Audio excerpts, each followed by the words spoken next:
দাস সম্প্রদায় তোরা আওয়ামী লীগ করিস যাই করিস, এখন আওয়ামী লীগ বিএনপির কোন ভেদাভেদ নেই। এখন আওয়ামী লীগের বিএনপি এক হয়ে গিয়েছে, বুঝতে পারছিস? আমাদের বিরুদ্ধে দাঁড়াই করবো, ভোট ধানে শিশি দিতে হবে, যেহেতু নৌকা নেই।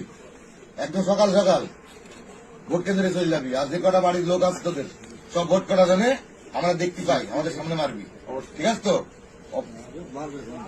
আমি যদি বাড়ি ভোট না পড়ে, আর শরীফ হইলে আমাদের পাশের গ্রামের ছেলে, ঠিক আছে? কই মেয়েটা কই দিকে তাহলে কৃষি ভোট দিবি, তাহলে দিবি 100 টাকা। হ্যাঁ একদম আমরা গ্রামে বসবাস করবো, সবাই মিলেমিশে করবো, এখান দেবো আলমগীর নাও। এই ধরো শোনো বৌদি, গ্রামের ছেলে, তোমাদের আপাত বিপাদ সুখ দুঃখে তোমাদের পাশে আমরা আসি, ছিলাম, থাকবো ইনশাল্লাহ।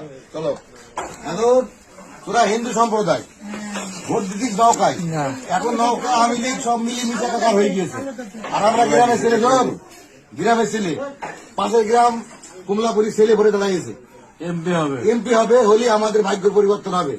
আর আমরা গ্রামে ছিলে তোদের সুখ দুঃখে আপাত বিপাদে আমরা পাশে ছিলাম, থাকবো। ধানের শিশি ভোটটা দিবি তো? সকাল সকাল চলে যাবা, তোদের বাড়ি যে কটা আছে সব বুঝি ভোট নিয়ে নিবি, আর তোদের যা সমস্যা